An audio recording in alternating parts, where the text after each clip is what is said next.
All right, this is the beginning of a series that we're starting here, along with the podcast, answering questions. We're also going to be meeting and talking with leaders.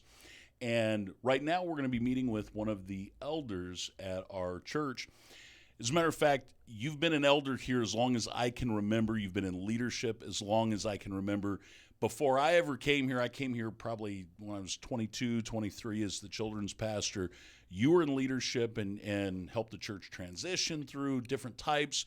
So why don't you just introduce yourself, share who you are, and maybe give a background on maybe even the church's history of transitioning to an elder board and what your role is. What is an elder? There may be some people that have no idea even what an elder is. Yeah, am excited about talking about what's going on because there's been so many things in my life. At my age, there's a long history, but coming here was an adventure in itself, and that wasn't sure what was going on in California, and then turned out that God wants to go to Lewiston.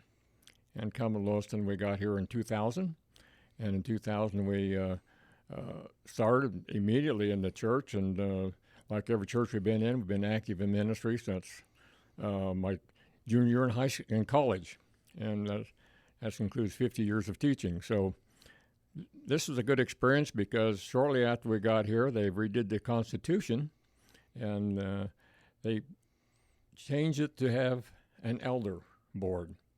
And I became the first elder shortly after I got here, and so I've been elder for about 20 years here at Emmanuel. So what was it that they had prior to an elder board? Do you know what they had here? You said deacons and I think trustees. Okay. And really this is just a form of governance, how we govern, manage the congregation, the day-to-day operations of things. And so our governance here at Emmanuel, we're still a congregational rule, but an elder-led. So congregation still votes on staffs, budgets, things like that. And then the elders are part of leading spiritually, making just suggestions, advising, counseling the congregation for making appropriate steps moving forward. So you are the church's first official elder and still on the elder board. That's impressive. You haven't kicked me off yet. Yeah, you've been here quite. Like I said, as long as I've known you. So Bruce, tell me what is it that you do in particular on the elder board, because there's particular jobs and other things as well. But if you'd let folks know what it is you do. One of the things one of the first assignments I had was the finance area, since I'd been involved with investment and been a registered investment advisor and worked with investments for many years. So finance was the first one. And the other thing is being a civil engineer background, I kind of involved with some of the master planning, and we laid out all the property and was approved for potential purchases. We didn't make all the way there, but we did buy 4 properties. And so that was kind of another area that I've been involved with, was negotiating with the city on the taxes and getting everything proper. And with Charles Fisher, that was one of our main functions, besides the regular stuff that goes on to elders with decisions, with policy, doctrine, leadership, the places we're going to go. Right, absolutely. And unfortunately, I mean, the reality is at times discipline when we have to walk through that as a church. Really good times and really hard times, but God has been faithful through all of the times. And so we certainly appreciate your leadership over the years and the things that you have done. So yeah, you've been an elder for quite a number of years, had a lot of different positions that you've helped cover. Why don't you give me, and this isn't a pop quiz, I don't expect you to have the biblical references, all of these things, but give just kind of an idea and a summary of what is the biblical qualification of an elder? What is it we're looking for in that? Well, one of the ways to think of an elder is as a pastor. A pastor is an elder, and so it's senior leadership, experience in God's will in our lives, and being able to see where the church is going to go and make those kind of decisions as a group. So it's primarily it's not the deacon or the trustee effort, though sometimes ends up being that way, but it's primarily the leadership and overview and oversight and strategy and seeing where God wants the church to go. Right, yeah. And on the very basic level of it, we know, and maybe not everyone's familiar with it, but, there's some certain qualifications, like first and foremost, you're saved, you're a believer, and you're not a young believer. It's someone that is seasoned in their faith, that has a firm grasp or relatively firm grasp on the Word of God, can teach and share the gospel with other folks, and can provide some wisdom in that regard, which is why you don't see in most churches 20-year-olds on an elder board, because they tend to make some silly decisions along the way. So, yeah, we greatly appreciate that. I would like for you, if you can, for a moment, just to share your testimony. Because as an elder, that's the first primary thing. You have to be saved. You have to have put your faith in Jesus. And so would you just share with us how you came to know the Lord? Sure. I was fortunate, along with my wife. We were both raised in strong Christian homes. In fact, both our families were counselors every year for local Bible camp for the kids for churches in the area. And so, but in addition to that, we used to have a Youth for Christ rally in Zakooski, Idaho, when I was 7 years old, and went with the parents, and they gave a message on the rapture and Jesus coming back soon. And I didn't go forward then, but I went home and I lived in a creaky old house up in Clearwater, and second floor all by myself, and the house had a kind of lean to it. And the worst thing I could think of was coming down and Mom and Dad to be gone.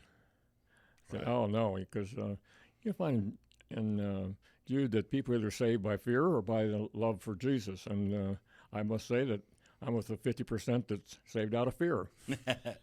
And I wanted to be with Jesus and not with Satan. So that was kind of the turning point. I went downstairs. My dad led me to the Lord at 7. That was 1952. And then in April, I was baptized after the ice finally broke up and was just floating down the river. Oh, goodness. That's a cold baptism service right there. So from that point, it wasn't long we moved to Stites, and my first real experience was kind of knowing what God and prayer meant. Is my grandpa and I went fishing up Rabbit Creek, and somewhere along the way I lost my billfold, and so Grandpa was patient with me. We went all the way back up and about every track we made, and we couldn't find it. So I'm there in the barnyard, and the grass is about 18 inches high, and I go down by the rake, and I turn it to God. I said, God, I'd sure like to find that billfold. It's got $10 in there that I got from haying. And so I turned around and went about 10 steps. There it was laying in the tall grass. That was the first miracle. And I said, wow, prayer works. And so that was kind of the beginning journey. Of course, I didn't really get involved because we didn't have really exciting youth groups or that kind of thing in church. Had Sunday school classes, but it was really when I got married that really started making sense, because suddenly I've got this responsibility, and I don't have a clue what to do. And so we go down to the Christian bookstore and get some of those little outlines, and you try to do that, and I'm supposed to be leader of the home, and so how do I do this? I don't know how to do this. And so we tried some Bible studies and that kind of stuff, but really the other thing, probably the most important thing I did was selfish. If I taught, then I'd have to stay a little harder than they would. And so I started teaching about my third year of college, and started the high school class, and since then it's been mostly adults ever since, and about every church we've been in. And so teaching the Bible, and then this thing about the rapture always intrigued me. And from the time we started in our church, for the first 7 years, every place we went, they were talking about the end times. Yeah. So I did a lot of research there, and Dr. Pentecost's book, Things to Come, gave me an opportunity to kind of evaluate, okay, here's people, he's going to come this time, that. So that's kind of the genesis of my education as far as the Bible, kind of my self-research, besides formal education, was going to Pacific Coast Baptist Bible College for a year in the pastor's program, and then also the seminary. I thought might go back in the Army as a chaplain. But So I got the Master of Divinity and a year I graduated with the pastor. So I've had some formal education, but a lot of it's just been the teaching and digging it out, and of course hearing some great preaching all along with all the Baptist churches we've been in. Right. Yeah, I love that. I love that marriage is what really ignited that initial step that you wanted to lead well and lead within your home and to love your wife and to lead in the way that God had called you to.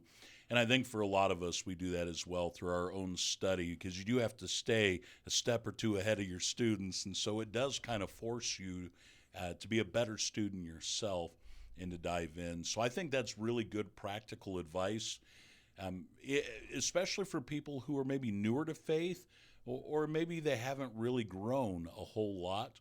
Serving does something to us. It helps us to grow in our faith. So I love that your faith journey really kicked into high gear through serving others and teaching specifically. So, yeah, I think that's absolutely fantastic. I'm really interested in you sharing some more of your life story. I know, of course, in talking to you some of the things, Bruce, you've experienced all kinds of really unique and interesting things. Already in our conversation, you mentioned from being in Orfino area and being up in various parts of Idaho. You lived in California at some point. So share with us this journey a little bit, because you've been to Bible school, but I know you didn't stay down that path, and just share just some of your life experiences, your career, where God has taken you in your life journey. I will say, just as a footnote or a PS, that one of the things that I also learned was that Bible camp was so important, because I felt that I got as much in 1 week of concentrated Bible camp as the entire year in a little small Sunday school class. Right. So that was really helpful and challenging as far as my personal life. But as far as the journey going on to college, my dad was a pastor, and of course he had loved to have me gone to Bible school, but I didn't feel called to Bible school, and I had surveyed once, or I set stakes, and did, so I decided to be a civil engineer, and because I liked math and science. So I went to the University of Idaho, which is close and relatively inexpensive, and enrolled in the civil engineering program. And through that, I ended up with getting a bachelor's, and then Vietnam was on, and I turned around and got my master's as well. Also important was that in Bible camp, the real big thing was I met Helen. Of course, our parents were counselors every year, and she was my sixth grade camp girlfriend. So in the middle of my college career, I came down to Lewiston, ran into her again, and from there wasn't long we were engaged, and 13 months later we were married as soon as I got back from summer camp after my junior year.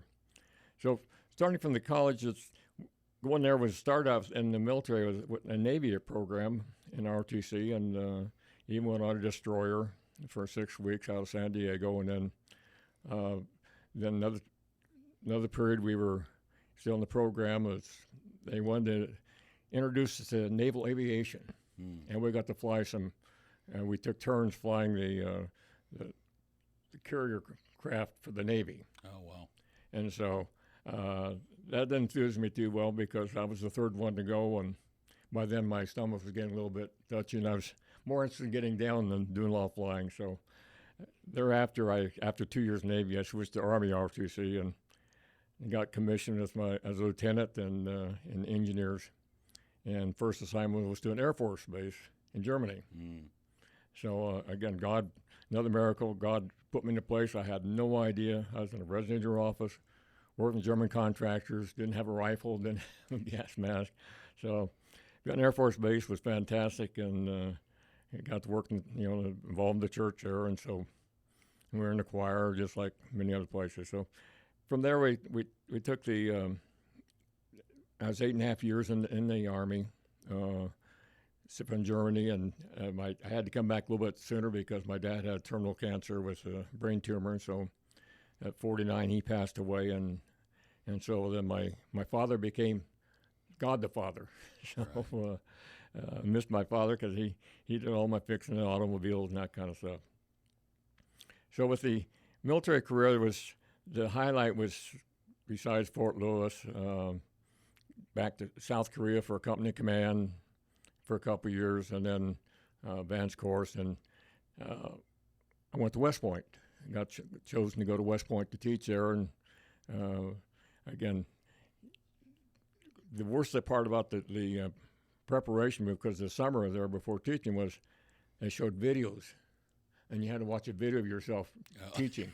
Oh, that was the hardest thing. It wasn't the 6 people and the colonel and everybody else was rating you for half an hour. It was the video. It was the hardest. But so that was good teaching. But I was just there a year, and then the missionary came through, and God challenged me that no, this is enough.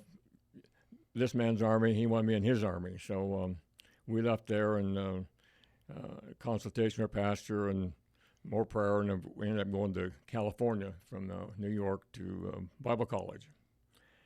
There I was there for a year and graduated with the pastors, went to be associate pastor at the church we've been in Tacoma, Washington, and then I was over 2 other pastors. And so there a year, and then finances didn't work out, and so I continued a year with almost the same duties, and also worked full-time at Fort Lewis, and at the same time also worked on my Master of Divinity. So busiest year of my life, but it was very fulfilling. So there, from that point, then it went from a military career to a civilian career, and another 18 years, and all kinds of assignments, mostly around facility management, which is helpful in churches. Right. For example, a church in Kansas, the pastor had 7 kids, 2 dilapidated trailers who couldn't even stop the wind from coming through in the winter, and was able to sell part of their 10 acres of land and get enough money to buy the parsonage next door, get them in the parsonage. So got them out of a bond program. So God has used me in different places, kind of as never to be a pastor, but kind of like the second guy to be behind the pastor, keep his back, and do what we could for him. So that's been kind of my career. Is even though I've been in civil service at all, we've been to church usually 2 or 3 weeks, the longest it took to get involved in the church. We went one in Virginia. We went to choir. Sunday morning went there. Sunday morning went to choir that evening and joined the next week. Wow. So yeah, that's we just have a heart for service. Yeah, I absolutely love that, and I know for those that don't know you, you have been a champion of every person that's been on staff at the church. It's been in leadership. You haven't had any problem challenging guys when you've needed to. You've done that. I know you've challenged me over the years. But the other thing is you're a champion, and I greatly appreciate that about you. I know when John was here as our pastor, you championed him. You've done that with me. I know you're doing that with Zach and with others, other associates. And so God has used you in great ways to challenge our hearts, for us to grow, but also to be that guy that's an encourager, and that because you know the weight and the challenge that is in ministry, and you've sought to be an encourager to people, and also to guard and protect and to do those things. And so for us at Emmanuel, we've been very blessed with your stewardship and guidance and your service and time here. So no, we've definitely appreciated you. You've lived an interesting life, though. It's from Bible school to pastoring to working, teaching at West Point, to all kinds of things, being overseas. Now, do you have? And sure, I know this, but I know not everyone maybe does. That you have family, you have children, grandchildren, any of those kinds of things that you feel comfortable sharing. Sure. Our goal was. We got married, I say, my 3rd year in college, and Helen English was her former name. And of course, Virginia was here for a while, and in fact, that's how we ended up coming to Emmanuel, because my mom was here, and her mom was going to be living with us, and she was from this area. So, and Helen graduated here. So, God used that, and again, it was another one of many miracles. Just like, okay, things weren't working out in California, and so. Where does God want us to go? And so that maybe he wants us to go to Lewiston. And so we put our house on the market for 2 weeks and see if God would do anything with it. Well, sure enough, 6 days later, got a bid on the house, and I'd applied for a city engineer job down there in town about 48,000 at by UC Davis, and they there were three of us, and I was the third on the list. And they said, "Okay, I guess that doesn't look very good, you know." And so that's when I put the house on the market. Well, just got on the market, and they called and said, "Hey, you want the job?" I said, "What happened to the other guys?" Well, they backed out of it. so I said, "Well, I'm sorry, you probably don't understand, but we're trusting God's will that He opens doors and closes doors, and right now the door's open, and our house is on the market. If it sells, we're going to Idaho." And sure enough, within 2 weeks, we started packing our bags, and we were on our way. I forgot where we were. Yeah. So just sharing any family members, any of those kinds of things that you have. Yeah, our original goal was to have Michael and Michelle, and God just gave us Michelle Wickett, and we were so pleased to have her 18 years here working as an office manager in the church, and so she's been a real blessing. And poor kid had to go through 10 different schools in her growing up. So having moved 27 times in our 59 years of marriage, she got the brunt of it, and fortunately she had three children, so we got 3 grandkids and just one daughter. And that's pretty much our family, because both my dad and, of course, he passed away at 49. My mom was a soul winner. It was like, I'll never catch her record, I don't think. So, but she's always serving, and even when she couldn't get around anymore, she was praying for people and writing letters and encouraging them. But she passed away at 91, and her prayer was that God wouldn't have. She didn't want pain, and even right up to the last day she died, she said she wasn't in pain. She was obviously uncomfortable, but she passed away gracefully, and she was anxious to go see Dad. Wow, that's awesome. Yeah, we had the privilege of getting to know your mom a little bit for a few years here, but I do remember a couple of times her coming in to challenge John, myself, and others, and good challenges, and one of them was for us to love our wives, that ministry's hard. And so I greatly appreciated her heart and her love of the pastors on staff and her willingness. She spoke her mind, and she'd come tell us exactly what she thought. So great gal, great lady that we greatly appreciated in that time with her. Yeah, she always told me that I guess took after her, because she told me I was sharp as a tack and twice as blunt.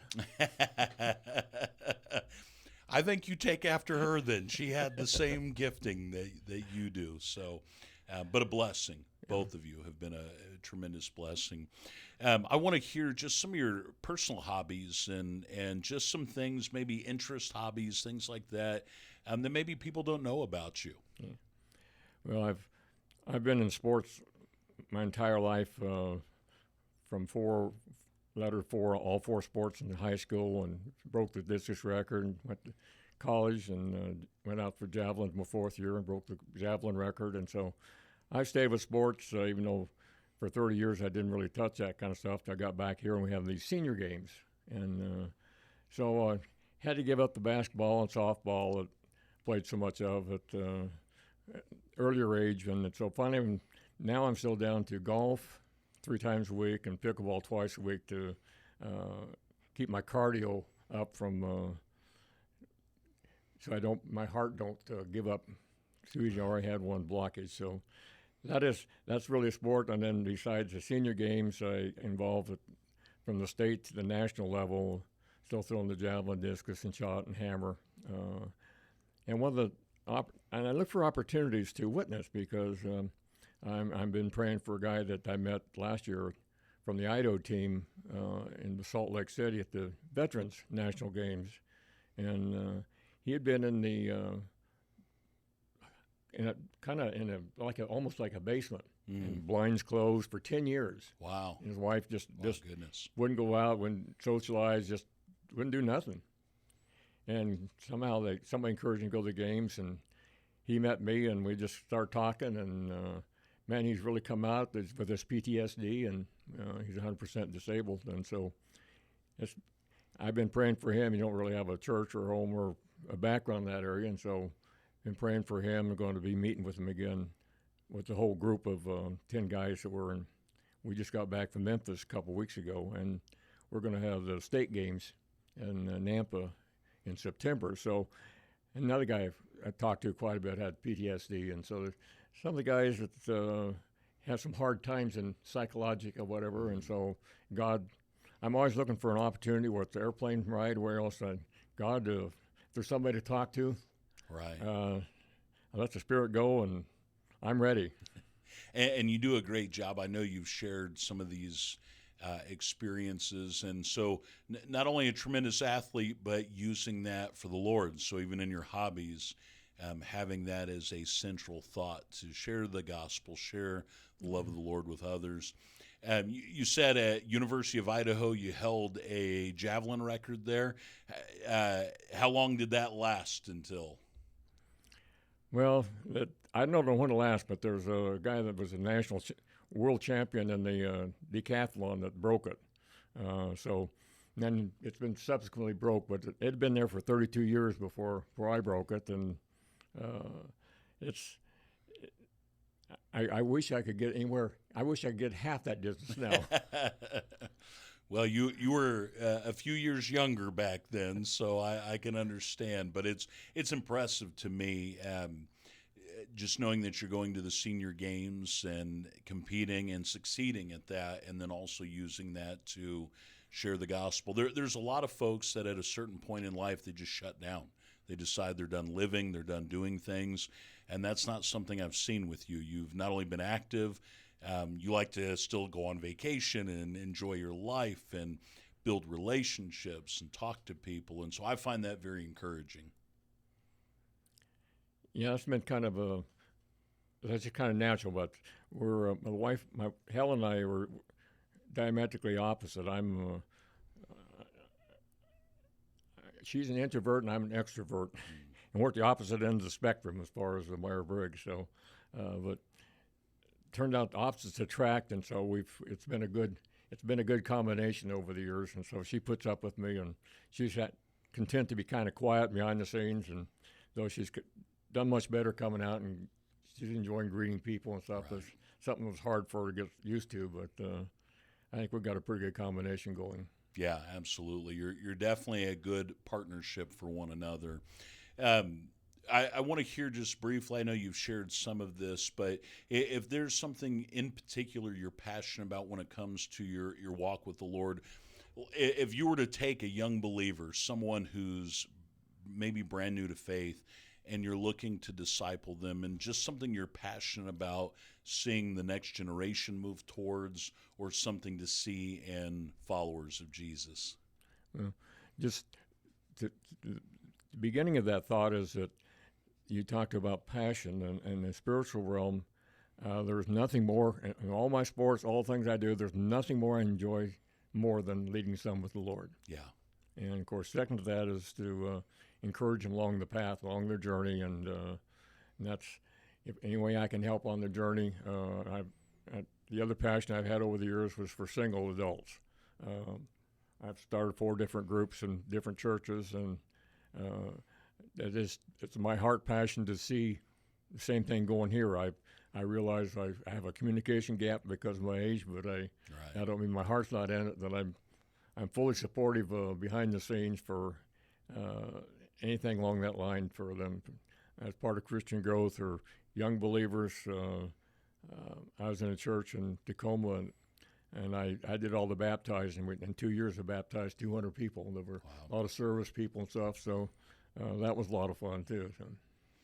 Yeah, in all the years I've known you, you've had a heart for single and college and young adults, and it's been really neat to see. And I tell you, they don't hesitate to call you when they need a pizza or something, do they? They're willing to call you quick when they need that sort of thing. So. Yeah, we've been that route a couple times. Yeah. So. Well, that's good, though. You're able to use how God has blessed you, resources, other ways. And then I have noticed that even we have a young intern that eventually we'll get on here to interview, watching you invest in him as well. And offer encouragement and support. So it's definitely been a passion of yours for these young people to see them love Jesus and to grow in their faith. And so we definitely appreciate that. I'm glad you put up with me. No, it's been a privilege. You started by putting up with me for all those years, so it's only fair back, right? I mean, There you go. it's a trade-off right there. But that's one of the beautiful things about eldering is it's a genuine friendship and relationship, and we're partners in ministry together. And so it's a privilege to serve the body and do it together. And the unity that's been forming within this team has been something that's been really incredible to watch. I want you to give us kind of a challenge here. If you were to challenge the congregation, you've lived life, you've seen God working in incredible ways in many different ways and seasons throughout your life, your ministry, your time here at Emmanuel, other places. If you were to leave us with some closing thoughts about God's faithfulness, how you've seen God move throughout your life, what would you share with the congregation, share with us? Well, I'd say just from the experience factor, I would say some people don't go that way, but I really see it from Isaiah talks about proving God. When even if the king didn't want to get prophecy or answers, the prophet said, "You're going to do it anyway. I'm going to show you." And so I've taken that time and letting God open and close doors and put out the fleece, Gideon's fleece. I've used that so many times in all my moves. And what church we're going to go to, it just seemed like God opened the doors. Or that we went to church in Virginia, Wednesday night service. Not one person spoke to us. He said, "Well, that kind of tells us something." Right. And then we went to the other one, and then we joined the next night on Sunday service. So I challenge folks to really test God, put the fleece out there, and look for His opportunities for open doors and closed doors. If He closed the door, that's fine.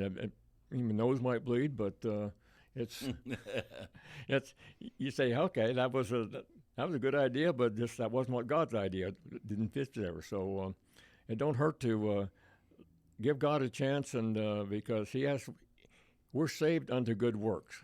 And so what is that good works? What is it He wants me to do? Where's my place? Where's my lot? And so I challenge folks to go ahead and test God and let Him show you, because in all our moves, I could probably list a miracle, just about every one that where He answered prayer. And so we've seen it work. And one thing I love about Emmanuel, especially lately, is that all the visitors coming in. And I would encourage people to see a visitor, be friendly to them. We want to have not a gospel preaching, but a friendly church. Right. And I try to get as many people as I can to shake hands. And I wish I could remember their names. If I had a little better skill on that, or such an old mind, I would maybe remember it better. But I think I got the short stick when I was born without having a long memory. But like some people, like Andrew and Pastor John. So names is, I tell people I never ask them more than 30 times. By then they avoid me. But yeah, it's encouraging to get involved in ministry and get involved, because that's where God wants you. But what ministry do? So I've taught the spiritual gifts test over the years, and so it's good to know what your gift is and where God wants you to use it, and then be friendly and help others, encourage others, and be a friendly church, and just watch God bless you. Yeah, whether you realize it or not, you were someone that inspired our greeters team. We had our greeters were training the other greeters that are meeting people, and we had a season where our folks were very introverted and not greeting people and not doing those things. And so our greeter team said, emulate Bruce. He talks to everyone. He visits with everyone. And we have a midweek Bible study time that we do called Table Talk. And we've had several visitors that come through, and they show up to Table Talk, and I'm chatting with them. They're like, yeah, we met Bruce, and we really enjoyed him. And so it's definitely a gift that the Lord has given you that not everyone has, but it's something I've appreciated.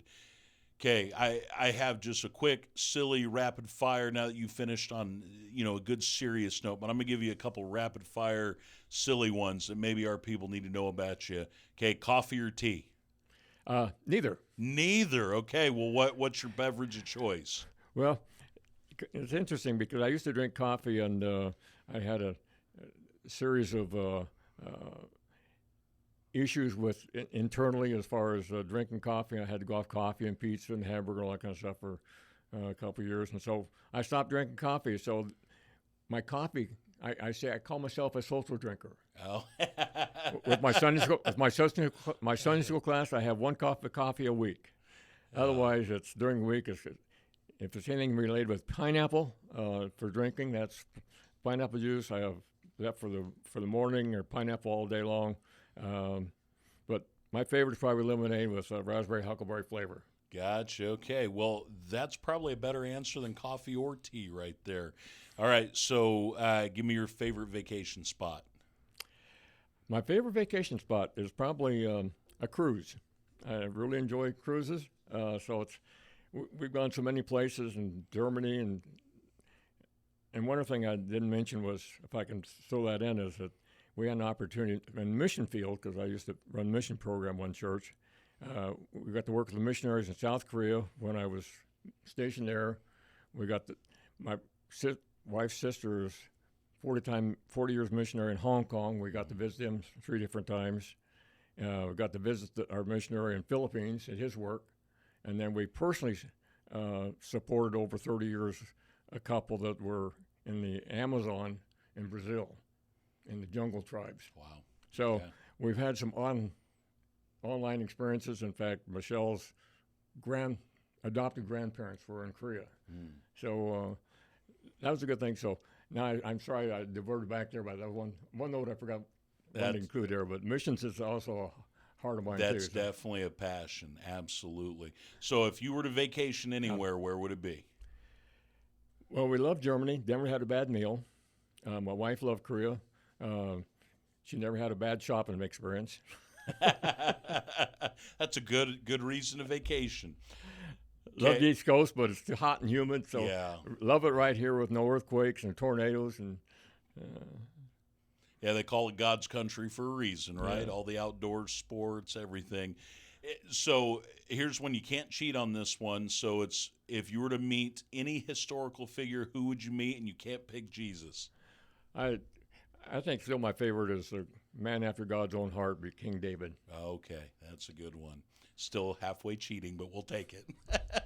You gave a Bible answer, but you didn't give Jesus. Well, you get bonus for that. Jesus. So I love it. I love it. Yeah, you really didn't cheat. You followed the instructions, so you did good. And then the last one is, if you could instantly master one skill, what would it be? That would be communication. Just being so sharp or tactful, less tactful than desirable. It'd be nice to be able to communicate better. Pastor Andrew never lets me preach or get on front, so. Hey, you're communicating it up front right here. Yeah, no, we appreciate you, Bruce. I want to encourage, for anyone that's watching that attends our church, it's great they get this opportunity to get to know you, but I would encourage them to come talk to you in real life. Come see you at church. Even maybe go out to lunch after church. We're really wanting to build community, relationship, and build connection with one another. And then if you don't attend our church and you're watching this, there is a lot of wisdom that you can learn from a life lived well, loving Jesus, being a support, serving in all of the churches. And so, Bruce, it's been a privilege not only to serve with you, but to just spend some time and allow the folks that watch this, whether they're part of our church or maybe just stumbled across this online somehow, to get to know you a little better. So we appreciate you and are so grateful. And as you said, as an elder, you are a pastor here within our congregation. And so I thank you for pastoring and pastoring well this body of believers. So appreciate you, Bruce. And we look forward to seeing others and having conversations with other folks. So God bless you. And bring it on. Yeah.